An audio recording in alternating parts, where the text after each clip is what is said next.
I have served the Lord for 43 years now, full time. ఇప్పుడు 43 సంవత్సరాలుగా ప్రభువుని నేను పూర్తిగా సేవించేటటువంటి పరిచర్యలో ఉన్నాను. And every year I'm a happier man than the previous year. మరి ప్రతి సంవత్సరం కూడా ముందున్న సంవత్సరం కంటే ఈ సంవత్సరం ఇంకా అధికమైన సంతోషాన్ని కలిగి Serving the Lord is the most wonderful thing you can ever do on this earth. ఎందుకంటే ప్రభువుని సేవించడం అనేది భూమి మీద ఉన్నటువంటి గొప్ప ఆశ్చర్యకరమైన సంగతి. Nothing to equal it. ఇంక దానికి సమానమైనది ఇంకేది లేదు. Even if somebody were to give me the Nobel Prize, I say no, let me serve the Lord. That's much better. ఎవరైనా కానీ నోబెల్ ప్రైజ్ ఇస్తారన్నా కానీ నేను అంటాను వద్దండి, నేను ఏదో ప్రభువుని సేవిస్తూ ఉంటాను. This is the greatest thing of all. ఎందుకంటే ఇదే అన్నిటికంటే గొప్పదే. But when we serve the Lord, అయితే మనం ప్రభువుని the సేవించడం, more faithfully you serve the Lord, మీరు ఎంత నమ్మకంగా ప్రభువుని the సేవిస్తారు, devil is angry with you. అపవాది అంత కోపంతో వస్తాడు, His anger increases. తన కోపం పెరుగుతుంటుంది.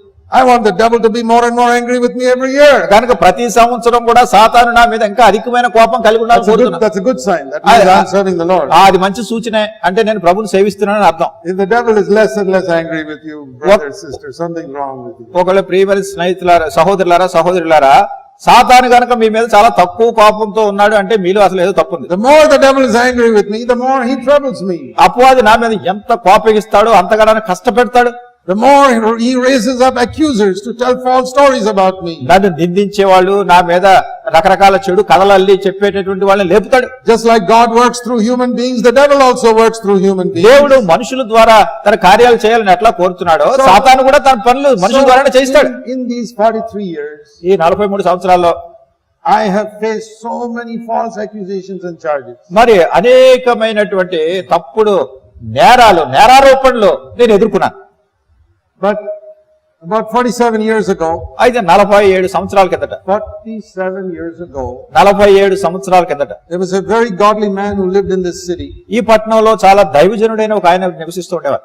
His name was Brother Batsing. ఆయన పేరు సోదరుడు భట్ సింగ్ గారు. And he told me something. ఆయన నాకు ఒక సంగతి చెప్పారు. He said, ఆయన అన్నారు, when people accuse you, ప్రజలు నిన్ను నిందించినప్పుడు don't reply. నీవు దానికి బదులు చెప్పు, Keep your mouth shut. ఎవరు మూసుకునే ఉండు. I have followed that advice for all these 47 years. ఈ 47 సంవత్సరాలుగా నేను నాకు ఇవ్వబడినటువంటి సలహాను పాటిస్తూనే I'm వస్తున్నాను. thankful I got that advice when I was a young man. నేను యవనస్తుడిగా ఉన్నప్పుడు నాకు అట్లాంటి సలహా దొరికింది. నేను ఎంతో వందనస్తుడిగా ఉన్నాను. That time I did not know how much I would need that advice. ఆ సమయంలో ఆ సలహా నాకు ఎంతవరకు అవసరత కలిగి ఉందో నాకు తెలియలేదంతా.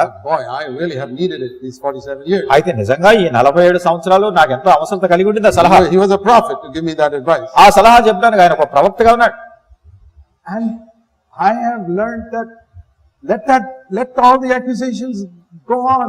నేను నేర్చుకున్నాను ఈ నేరారోపణలన్నీ హెచ్చిస్తూ ఉండొచ్చు, హెచ్చిగా వెళ్తూ You know ఉండొచ్చు. what happens after time?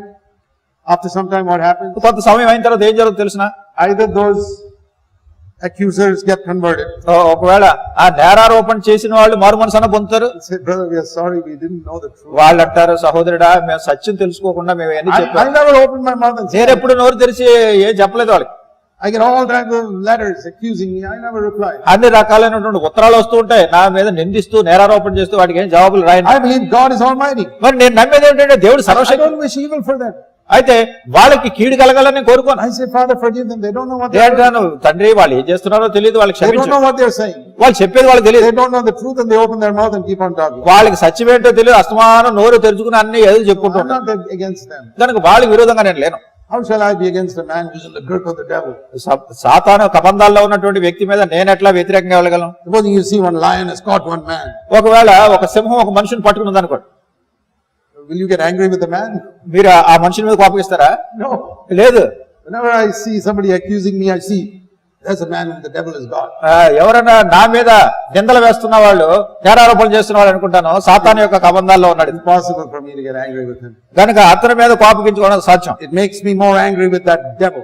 నన్ను అధికమైనటువంటి కోపం ఆ అపవాది మీద ఉండేది. I want to say to you, my brothers and sisters, ప్రియ సహోదరులారా, నేను మిమ్మల్ని, nobody can conquer you if God is on your side. దేవుడు మీ పక్షంగా ఉన్నప్పుడు ఎవరు మిమ్మల్ని You జయించలేరు. can live in the most wicked surroundings and God can help you to live a heavenly life. మీరు ఎంతో దుష్టమైనటువంటి వాతావరణంలో ఉన్నప్పటికీ ప్రభువు మిమ్మల్ని సరైనటువంటి దైవ జీవితం జీవించేట్టు Because పరలోక God జీవితం is more powerful than any person.